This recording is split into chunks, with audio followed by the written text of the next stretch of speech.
Vaheguru Ji Ka Khalsa, Vaheguru Ji Ki Fateh. Jian Sangatiyan, welcome to the breakfast show from London studio. As I always say, I hope this is Chaddi Kala de vich and have had a good week. So आज दा जेड़ा program हैगा, we have a very exciting program to bring you today. ਤੇ ਤੁਹਾਨੂੰ ਪਤਾ that every week we try to bring very inspirational जेड़ा guests हैगे who are doing some great work, whether it's in the community or whether they're doing it within the organisation that they're in. So आज दा जेड़ा guest हैगे, we have Optimum Thinking with us, who are in the studio to talk about stress resilience, hopefully for anybody that may be going for a stressful time in their life, or anybody that maybe isn't even stressed but just gets that slight bit of stress, as we always do. We're here to speak to them to find out how we can obviously not stress ourselves out, and we're going to be talking about a few other things as well. So let me go over and introduce them, and hopefully this will be a very educational and inspirational show for you. Vaheguru Ji Ka Khalsa, Vaheguru Ji Ki Fateh. Welcome. Thank you so much after us trying to organise this for quite a while now and me having to change the date. But thank you so much for joining us on the breakfast show. Thank you. If I could just start really with a brief introduction on yourselves, your name, education, and what you do and how long you've been doing this for. Sure. Should I start? Yeah. Okay.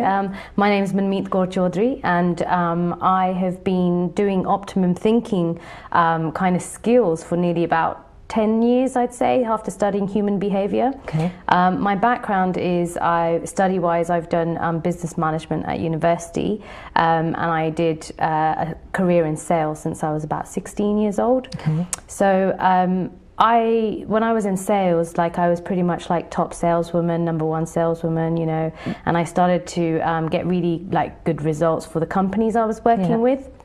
And then there was a time that like my sales just dropped. Okay. And you know, I started to go, well, what's going on here? But when I started to see what was happening, it was actually I was having a lot of emotional stuff to deal with. Right. And that was in my personal life. So as that started to happen, you know, I was like, I need to understand a little bit about what is this thing called life? How do you deal with emotions? You know, how do you manage this? And so that's when I started to study human behavior and started to apply some of the principles we're going to share with you today. And here we are today. Very interesting. It's just interesting from listening to that, because I'd like to delve into that a bit later if we get time, but thank you. And Helen, if you could just give us a bit of an introduction. I'm Helen Kemp. I live in Brisbane, Australia, so I'm really honoured to be on the show and to be in London. Find it very inspiring. My background's in education. First of all, the first half of my career was in the teaching field, and then the second half in organisational development.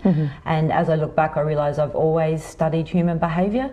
I was a visual arts teacher originally, so 13-year-olds with clay in their hands. I realised I was sort of interested in human behaviour to kind of keep that under control. But as I moved into leadership positions in organisations, I realised that organisations are all about the people, and really wanted to work out how to create more harmonious environments for people to work in, where they could have a more fulfilling career as well. And the work that we've studied in common has actually enabled that, but it also has a big spin-off in our families as well. So, and I'm very inspired to have come to London and partnered with Manmeet. And how's your trip been so far in London? Hectic, really. We've run a series of workshops and we've done a series of interviews. We've run public workshops and workshops in organisations, as well as some private coaching sessions with one-on-one as well. So it's been really busy. I haven't done any sightseeing this time around, it's such inspiring work. I don't feel as though I missed out, so I'd rather work with the people. Well, can I just say you have an absolutely amazing accent, so it's nice for us in the UK to hear the accent. Exactly, because I thought you had the accent. No, do you know what? That's the thing. Everybody says that to us, and I'm just like, no, it's so dull. Seriously, you have such a nice accent. So you know what? So nice to obviously have you here in London in this cold weather that we have here. But you'll probably be going back to some really nice, lovely, warm weather. Super hot. Yeah, super hot. Okay, we won't go into the weather. Actually, I'll get upset when I talk about this. Exactly. But, you know, I guess I'd just like to know. So I noticed that you call yourselves coaches, but what is the difference between coaching and counselling or therapy? Could you tell me a little bit about that? Sure. So the difference is we call ourselves coaches because the work we do isn't in traditional university systems. So we've actually gone outside of the traditional system to learn our skill set, and we never say to our clients that we replace traditional therapy. So if someone's seeing a psychologist or a psychiatrist or a counsellor of any sort, we always say to them, continue with that and get their permission if you want to do any optimum thinking work as well, because we certainly don't push any of those medical boundaries. We're not qualified in that area, and we just like people to know that up front as well.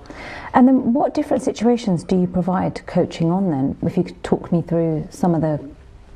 The general scenario of what we coach on is to get people back into a position of empowerment. So when people are doing stress, it's usually because they have a sense of being disempowered somehow. So, and we'll talk about stress in a little more detail, obviously, but it's that sense of that. So it can be anything from a stress where things feel out of control in the family or work, in relationships.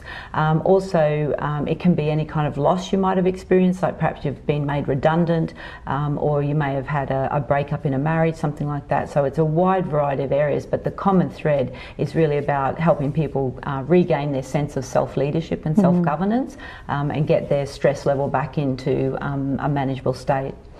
Do you ever get a time where you've had somebody who has a particular case study and is really stressed, and by the situation that they've come to you, do you ever go back feeling stressed about it? How do you actually deal with the different case studies that you get? Because just listening to you now, I'm thinking actually you deal with stress resilience, and that's a big thing. A lot of people probably come with different scenarios. How do you deal with it? And that's probably open to both of you, but I mean, you might deal with it differently, but I think we kind of deal with it very similarly because of the work we've done, obviously, on ourselves. We're able to see the perfection of what's actually happening. I know, like a lot of this is already in Sikhi. We say that Jovi onda chevaste onda, and sometimes we question that.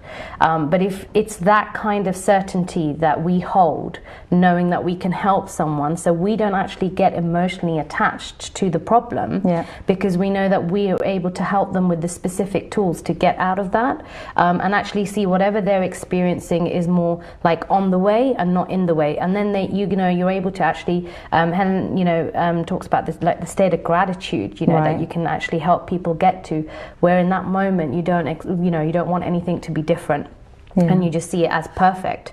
That's really when you have that connection with, we say Vaheguru di Mera, that kind of Mera that we have. That's when you don't want the actual anything to be different. Right.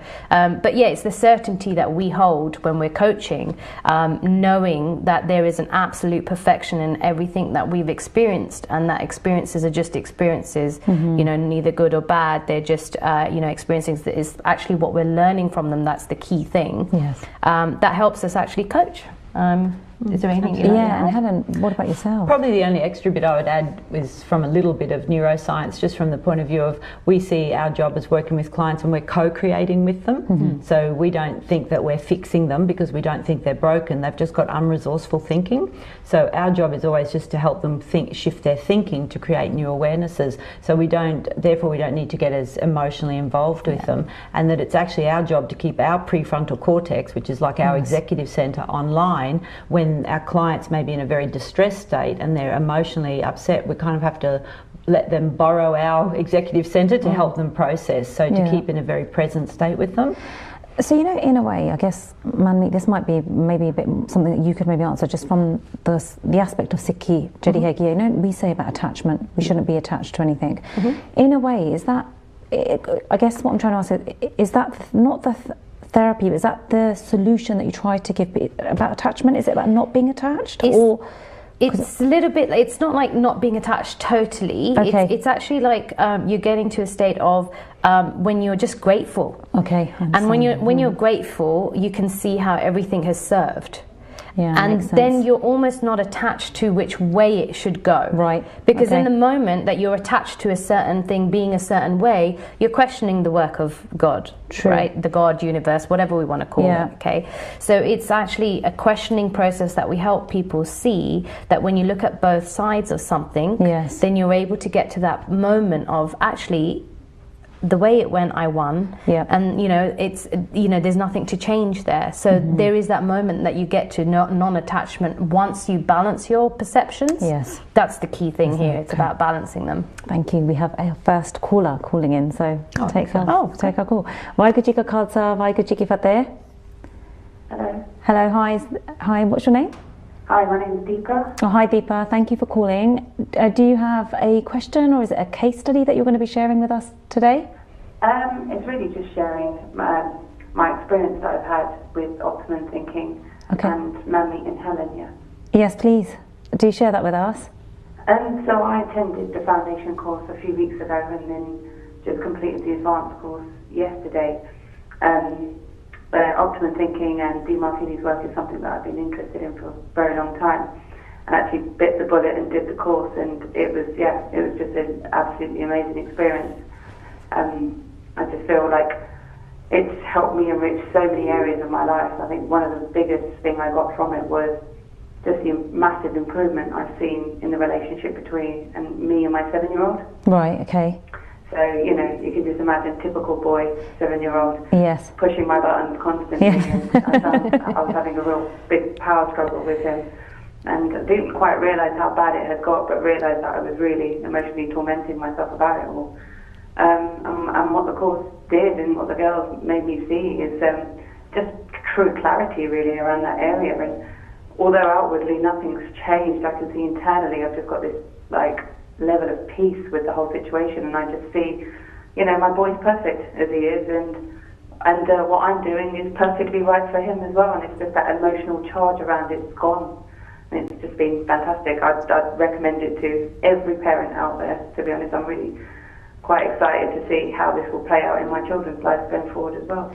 You know what, that's amazing, because I was just actually going to ask you what would be your message to the viewers that are watching, but you've just answered that to say that you'd recommend it. So thank you so much for sharing that with us. Oh, you're welcome. Thank you for your call. Thanks, Thank you. Deepa. Thanks, Deepa. Thank you. Oh, that's really good to hear, actually. Yeah, it just gives us a bit of tears of inspiration when we're able to kind of help, you know, people like that, and you know, it's very inspiring. Yeah, no, it is. So, you know, Sangaji, on that note, you know, we will be giving you more details of where you can go if the CV on there to find out a bit more, but we'll be bringing you the details later on as we have so much to get through. So that leads on to my next question. So, you know, I noticed you call your business Optimum Thinking. Mm-hmm. Is that just like positive thinking, or is it something else? So many years ago, you know, I was into this whole positive thinking movement. You might still be, you know. So we're going to kind of tell you a little bit about that. So you'd agree, like, you know, positive thinking. If we just kind of visually take it, that it's up here, it's about being positive. Is that something you can maintain all the time? No. Right. No. Yeah. So I went through that kind of like trying to be positive, and all this negative stuff, as I said, was still happening, and I just, you know, didn't know how to deal with it. So to answer your question about why we've called the company Optimum Thinking is we see that positive thinking is, you know, lets you know what you do want in life. Right, okay. But you also need negative thinking. A lot of people go around trying to get rid of the negative thinking. Yeah, I'm one of them. Yeah, okay. So this would be good for me. So the best way, when you actually see positive thinking tells you what you do want, negative thinking lets you know what you don't want. True. Yeah. And when you bring those actually together, you start to see how both thinkings, that in the positive and negative thinking, allows you to move forward in life. So you've got what you do want, what you don't want, and you bring that together, and that's kind of what a lot of people don't talk about. Yeah. Some people talk about balance, you know. Sikhi talks about balance as well, which is, you know, one of the religions that talks quite a lot about it. But it, you know, sometimes we actually say, yes, it's great to be balanced, but even balance, like that straight line the whole time, is not actually obtainable. You'll have moments of perceptions that are balanced. Right. But the thing is, what happens when I was growing up, people would they'd talk about balance, but nobody actually showed you how to get there, or how do you access those moments of balance. Yeah. So we've decided to call it Optimum Thinking for that very reason, so that this is what we see as a way of thinking, a movement moving forward that can help you integrate both and understand why they're both needed.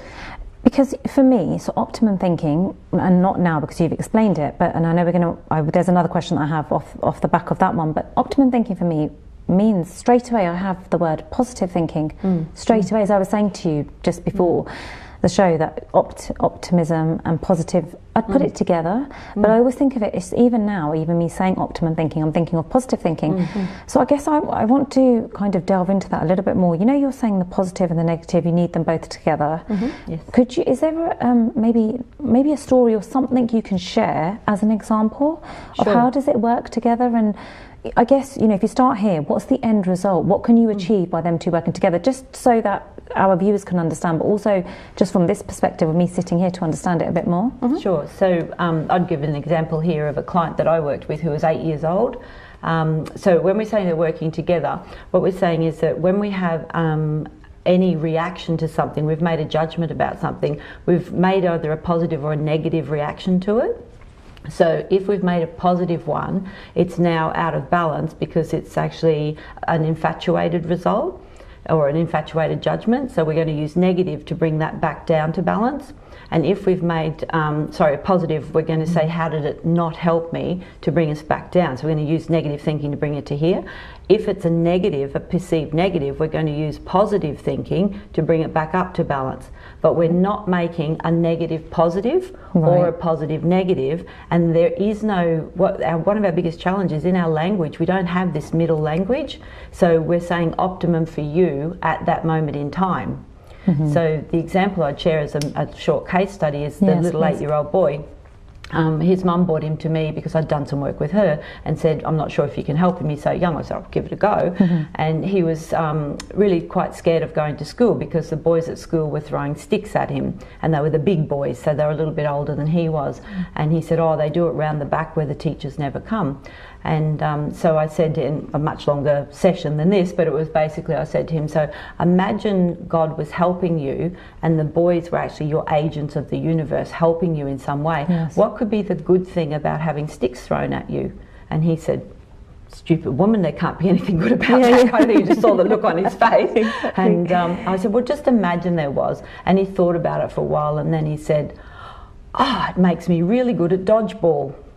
Because he loved playing dodgeball, so he could see that positive about it. And I said, oh, that's excellent. I said, what else could it be? And he thought about it a little longer, and he loves football. And he said, oh, it makes me really good at dodging around the other players to play football or soccer. And I said, that's great. What else could it be? And then he thought a little longer, and he said, oh, I get really good at like finding the best place to throw myself on the ground. And I thought, that's interesting, I'm not sure what that's about. And I said, oh, that's really cool. I said, how does that help you? And he thought about it a little longer, and then he came back with, oh, when we go camping and we go bushwalking, I am really good at scanning the path, and I can spot snakes, so I can keep my little brother and sister safe. So he really looked into the detail. So we push it through until they get enough value so they can see at that time it actually served me. And then he dissolved the charge, like the emotional reaction to what was going on, and he got back into action and went back to school quite comfortably. That's really interesting, because it just makes you think of things that you normally wouldn't.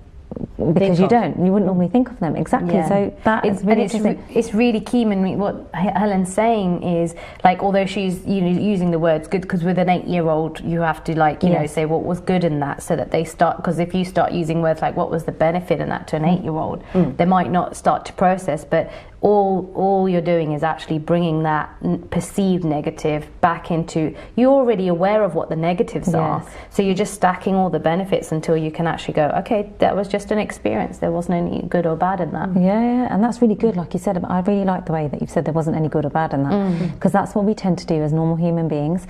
We always tend to look at, oh, this is really good for us and this is really bad. Like we put them into two piles, don't we? The good pile and the bad pile. And then sometimes we'll look at the bad things, which sometimes they're not bad, and actually they're fine, but it's good because you really look at the detail. So I like that. So thank you for sharing that with me.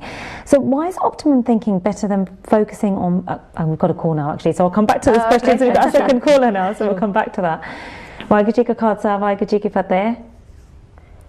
Hello, hi Chris.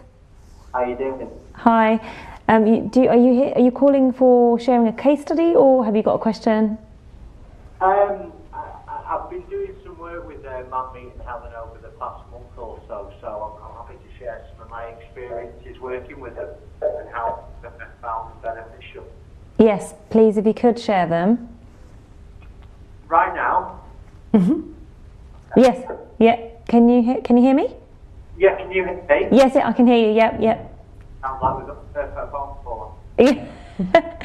Yes, so please share your case study, it'd be interesting to hear. Okay, so let me just put my head on. So one of the key points that I've taken away from working with Optimum thinking is actually understanding how my team works around me. Okay. So in the past, I've found working with certain people, it can be quite frustrating because they don't work at the same speed as me, or we just have very, very different learning styles. And since working with Manmeet and Helen, I've understood more that every team needs every style. Yes. So the person who's really, really detailed and checks every clause in a contract is very, very, very important. And just because I'm a million miles an hour, it doesn't make any one person more important, because without the detailed person, things could go wrong. So it's really allowed me to understand and given me patience, really, and sort of a newfound appreciation for other people in my team. Another byproduct of actually doing the work with them recently is it sort of brought up a couple of things for me of where I need to improve in life, in my business life specifically. I've always sort of prided myself on being a big blue sky thinker. Chris, sorry, there's a lot of interference in the line. Sorry. Is that better? Yeah, we're going to have to. Sorry, we're going to have to cut the call because there's a lot of interference. Okay. Sorry. Is that any better? No, it's not clear. Sorry. It's okay. Sorry, Sangaji, line Sadi Jidi Sigi, there was a little bit of interference, so we've had a bit of technical difficulty there. Sorry about that, but maybe Manmeet, you might be able to emphasise on that a little bit. Yeah, sorry, there's a lot of interference. Yeah, I mean, we've been working with Chris now for a while. We worked with his team. Mm-hmm. He's actually a very successful property developer and has a property investment kind of company. And the key things that he was kind of saying, what we did with the organisation and some of the key people, from top down, was actually something we call the master key with Optimum Thinking. And the master key is all about finding out what's most important to your employees. Okay. And this is not just for employees, this is for everyone. Okay, so like in your own family, in my family, in relationships, because we're in a relationship with everyone, be it friends or intimate or, work colleagues, we're in that relationship. So this master key is something we actually have a process that is, allows us to see what's most important to someone, right down to what's least important to someone. And that goes hand in hand with something could be really important to someone, and they also a different type of, like, as Chris was saying, somebody could be quite detailed. So it's actually finding out, what kind of an energy somebody prefers to work in, and along with what's most important. So this helps you basically in a work situation to make sure somebody's working in the right position. Yes. And then the key thing that we found, is that any emotional, blockages that people have or barriers going on, as I was saying, when I was working in sales, it had nothing to do with me not knowing how to sell. So if anybody at work has got anything going on outside, be it, relationship issues or sometimes even losing a loved one, we don't know how to deal with that. These things are going to play on in our mind. Yes. And when they're playing on our mind, nobody can say leave your stuff at the door. Everything comes to work with us. So he had his team work with us, and we were able to help them neutralize some emotions they had. And then as soon as they did that, they were, as Helen's used the words before, back from reaction into action. And that actually helped Chris's company in terms of increasing productivity. Amazing. And when you increase productivity, that for the company owners, you're going to increase their profitability as well. So, the income. That's amazing. So we've got a couple of minutes before break, but just really quickly, so touching on that as well. So going forward now, how has it been for Chris and the company, and has he shared this experience with other companies, and are you going to be going forward and dealing with other companies and doing the same thing with them? Yeah, I mean, we're looking to work with other companies as well. We want to get what we see as a vision for Optimum Thinking as well, as Optimum Thinking into organizations, so that in a workplace, there's a different type of conversation. There isn't the kitsch kind of, conflict happening. And when that happens, what do you do about it? Do you carry it on for days and months, and then eventually getting to, actually, I want to leave my job? So, Chris, being lovely. He's just recommended us. We've got 1 minute, sorry, to break, but we're not going. He's recommended us, so we are working with him and other companies as well. So absolutely, we're happy to work with any other kind of companies. Yeah, brilliant. Thank you. Sorry, I've got Uncle in the earpiece, so we're going to be going for break. So we will be back after the break, where we've got lots of other questions as well, and a couple more case studies, I think, that you're going to share with us. So, Sangaji, we're going to be going for a short break. Please do stay with us. Stay tuned. As we have Helen and Manmeet here with us, who will be joining us after the break as well. So we've got a full hour with them. Join us after the break. Vaheguru Ji Ka Khalsa, Vaheguru Ji Ki Fateh.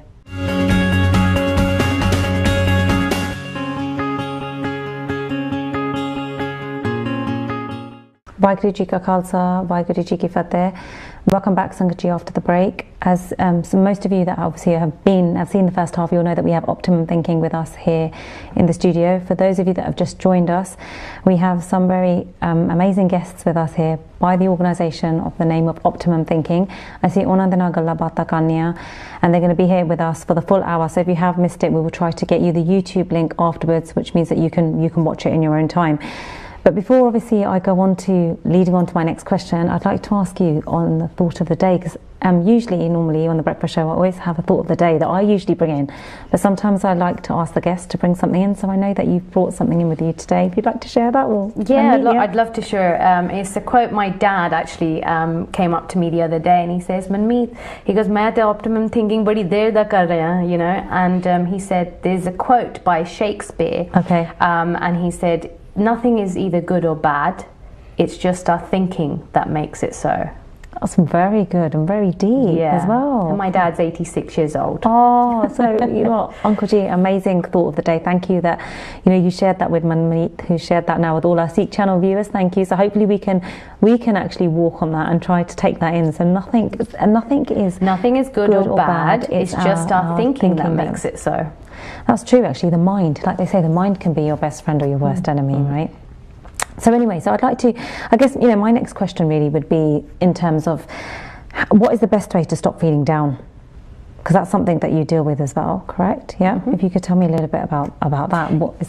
Yeah, I kind of just before the break, I was talking about understanding what people's priorities are.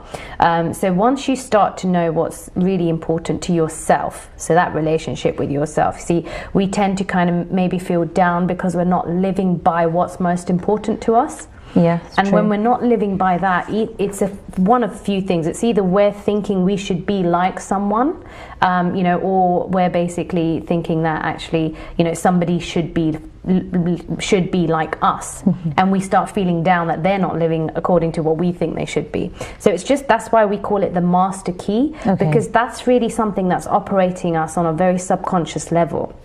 And that is really where we're making decisions from, where we're deciding whether we're going to be happy or sad. Because if we are living by our highest priorities, we're going to embrace both kind of sides of a negative and a positive, like challenge and support together. And if, for example, if I came on here and I said, "You're an amazing presenter. You do an amazing job. You're going to open up to me because this is one of your highest priorities. You're going to naturally feel drawn to talking to me." You're not going to really feel down when I make comments like that, are you? No, that's true. So it's really in a way it's like complimenting somebody. You're giving them that positive, I guess. Am I correct in understanding it that way, in that sense? Yeah, I mean, I'm kind of like esteeming something that's really important to you. Yes. That's where you're getting your self-esteem from, because people want to be esteemed in what's highest in their priorities, because what they do is they set themselves a challenge and then they actually achieve it and then they want esteem for it. Yeah. Okay, so then we're going, okay, but if you start to feel down, the kind of advice I would give to the viewers is, I would check in, are you actually living by what's really important to you? Because as Helen said, these 3.5 weeks that she's been here, we have been absolutely flat out. But did you ever feel down? No. Tired, but not down. Really? Tired is different to down, because we're so inspired by what we're doing. We're embracing both support and challenge. Don't be under the illusion that these 3.5 weeks have just been amazing, inspiring, just support. But it's been inspiring with both support and challenge along the way. But then, do you ever feel down? Have you ever had a situation where you do feel down? There's got to be times where, or talk to me about whether you don't. Because if you don't, that's amazing. Oh no, Okay. I do. you. I'm human. Absolutely. You're human. So you do. So what do you do at that point when you are feeling a bit down? Yeah, it's not about, like, we're not trying to get rid of feeling down. Okay. You see, when you recognize it, you have a couple of questions to ask yourself, right? It's again, when you're feeling down, it's when you're seeing something as negative, you're perceiving it as negative, you're seeing it as one-sided. So remember, Helen said we start to ask what are the benefits to bring you back into optimum thinking, but we make a decision like, how long do I want to stay in this position? Yeah. How long do I want to kind of, we call it in optimum thinking, play a pity party, to think that actually, you know, things aren't going well, and do you want to actually move into a moment of actually appreciating how life is? Okay. So I would add to that, it's, if someone's doing a pity party, what we always suggest them is like, spend some time, look at all the areas of your life and start listing what you're grateful for. Yeah. So it can be one of the best ways to actually pull yourself back up out of that sort of low, feeling low. And just as you keep going around until you can just see how much support you've got, that can actually help you get out of it. In fact, we recommend that people do, we call them their gratitudes every night before they go to bed. And the second part is to set priorities for yourself, because if you're not setting priorities and taking action on your highest individual priorities that you're chasing, well, then you may be feeling down because you feel like your life's about helping someone else rather than actually achieving what you want. Okay. Well, we have Daniel on the call now, waiting. Oh, lovely. Daniel, welcome. Thank you for calling. Hello. Hello. Hi, Daniel.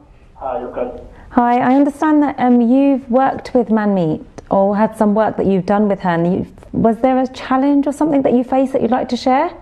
Yeah, when I was 18, I lost my mother.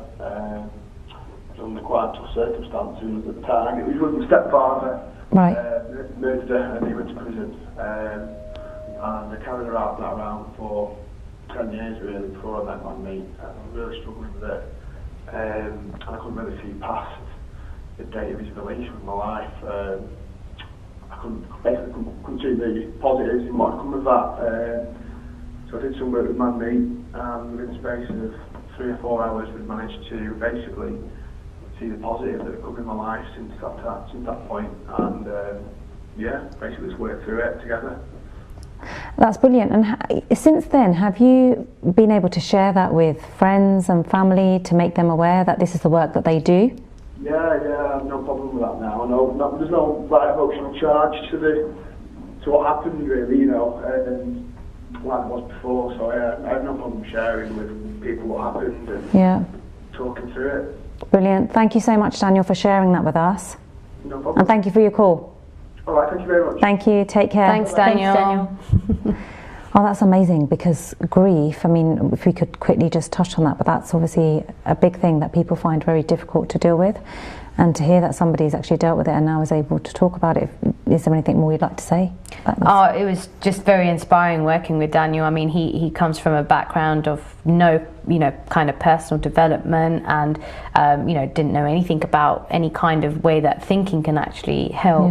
But as he said, we have a very unique grief process that we use, and I'd like to take the opportunity to acknowledge Dr. John D. Martini, who's our mentor, teacher and colleague, who also is a human behaviour specialist, and he has come up with this very unique procedure, that process that allows people to basically go through the grief and actually see how it served them as well, and let go of years of grief sometimes. Do you want to share the story about you working with the lady who was holding on to the grief for like 60 years? Wow, 60 years. So she'd lost her mother when she was 3.5 years old, and we took her through the process, and it was the first time in all of those 60 years she could talk about her mother without actually crying. Really? So she was holding on to that like emotional, we call them emotional charges in our system.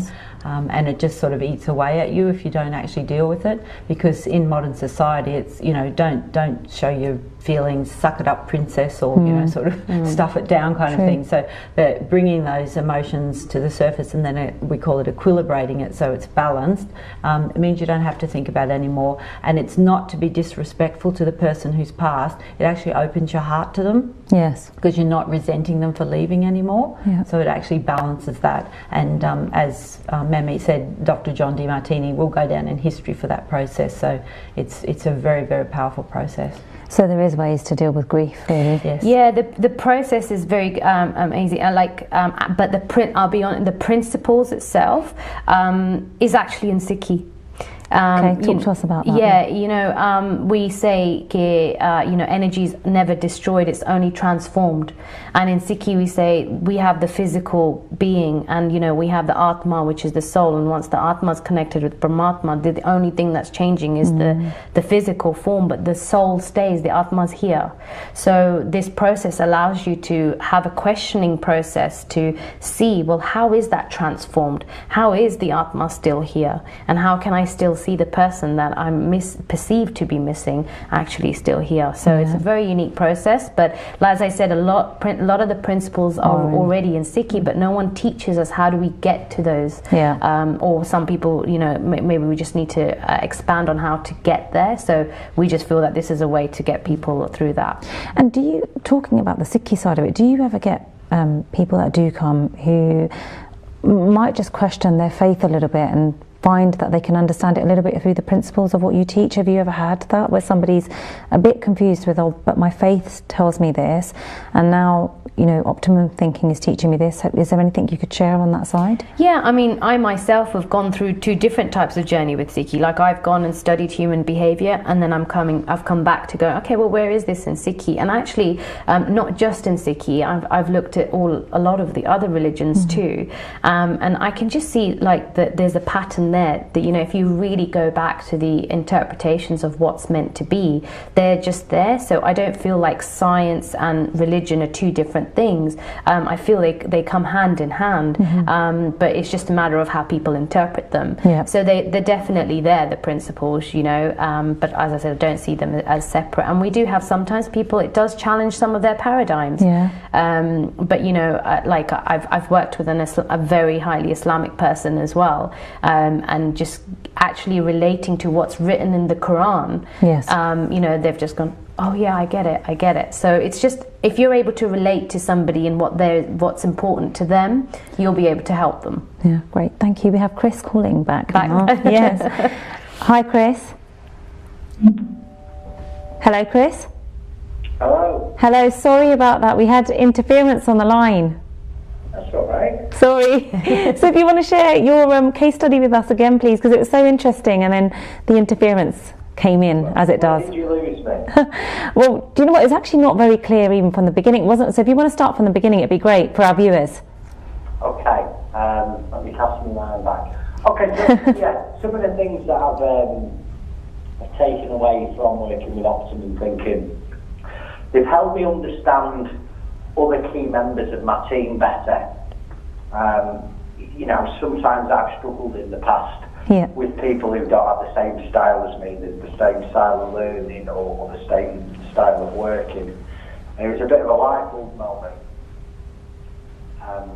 because a team needs every position. It's like a football team. You can't all be strikers, can you? Yeah, true. So that was really, really helpful for me.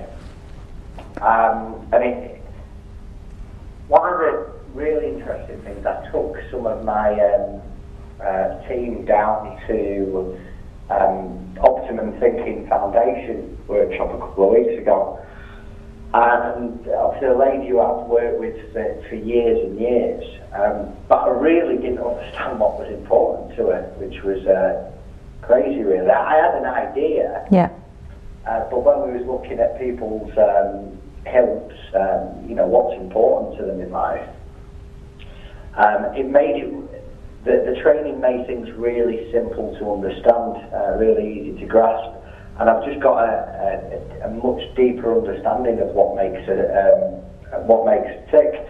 And the benefit for me is, if I know what she wants, and I can show her that she can have what she wants quicker by obviously us working together closer as a team, and being respectful of each other's highest priorities, That's really good. So, Chris, would you share your experience with other people and optimum thinking to others? Sorry. Would you share your experience with others, and obviously recommend people in similar situations to optimum thinking as well, for them to get in touch with? I think it's for anyone. I mean, it's been great on a business level. It's allowed me to, understand people on a deeper level. It's helped me personally as well. Because, Brilliant. We all have things that crop up in life that we need to deal with, and when we deal with a certain issue, something else is going to pop up. That's just all about being human. And the ladies give you the tools to really look at the things that perhaps are holding you back. Because if something's holding you back in your head, Yes. you can bet your bottom dollar on it. It's also holding you back out of your head as well. You can't hide from people if you've got stuff going on. I think it's quite apparent to the outside world. Thank you for your call, and thank you for sharing that with us. Very welcome. They are two very special ladies. Oh, thank you so much. Chris. Thanks, Chris. All right, girls. See you soon. Have a lovely evening. Thank you. You too. Thank you. So that was Chris's experience. Amazing. We've had some really amazing case studies. Callers calling in with case studies.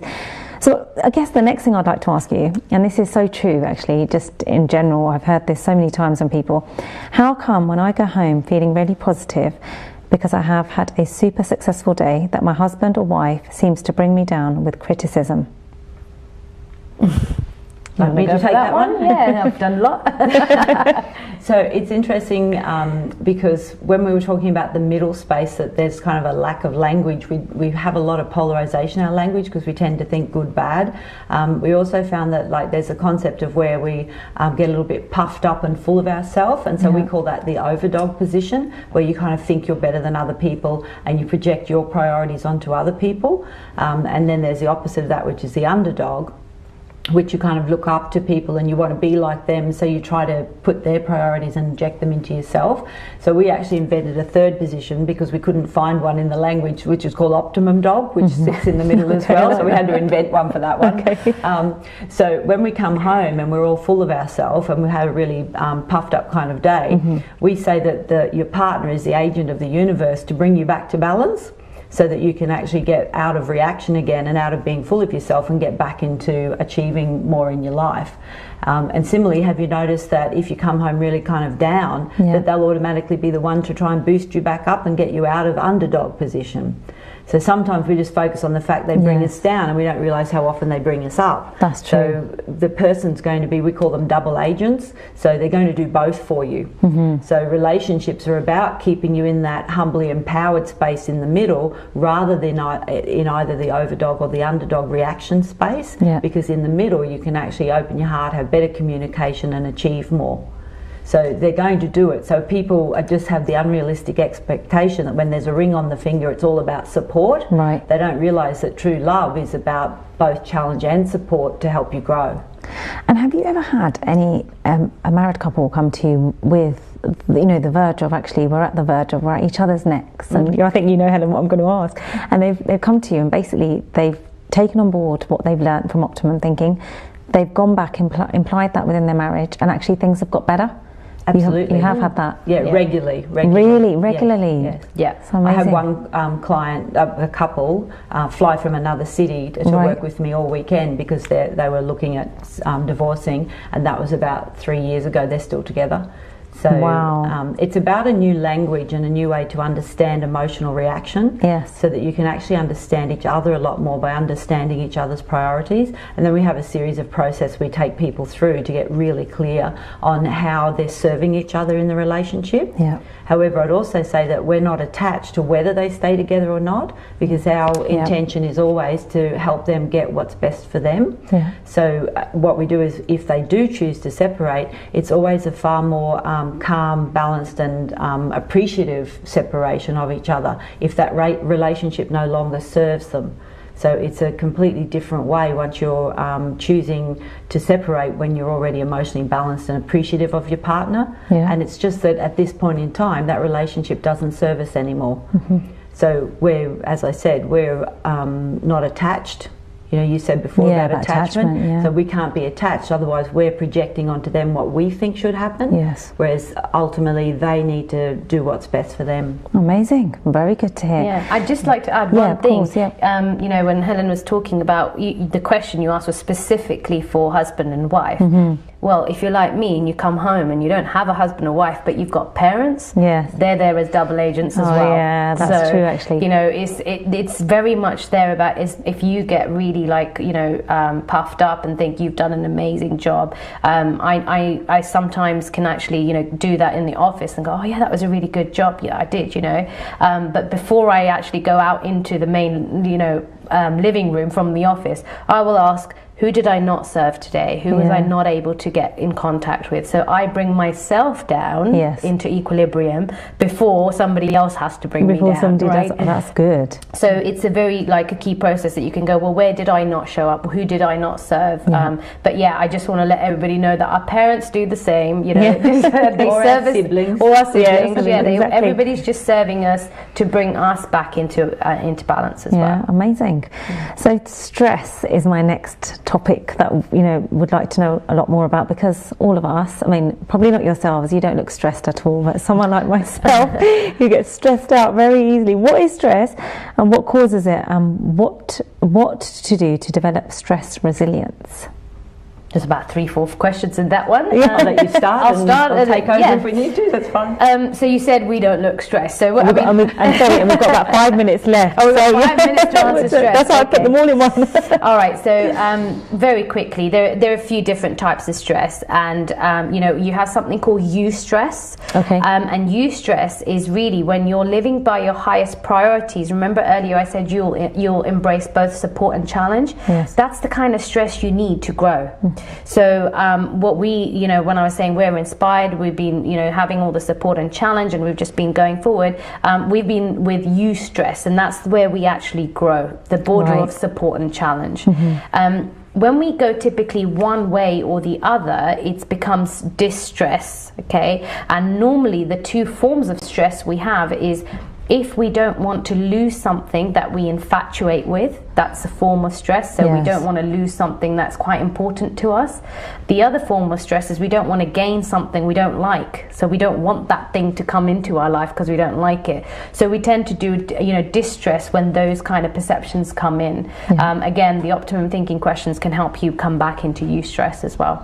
Thank you. And then the other thing was, how come stress seems to sneak up on us and we don't notice it until it gets really bad?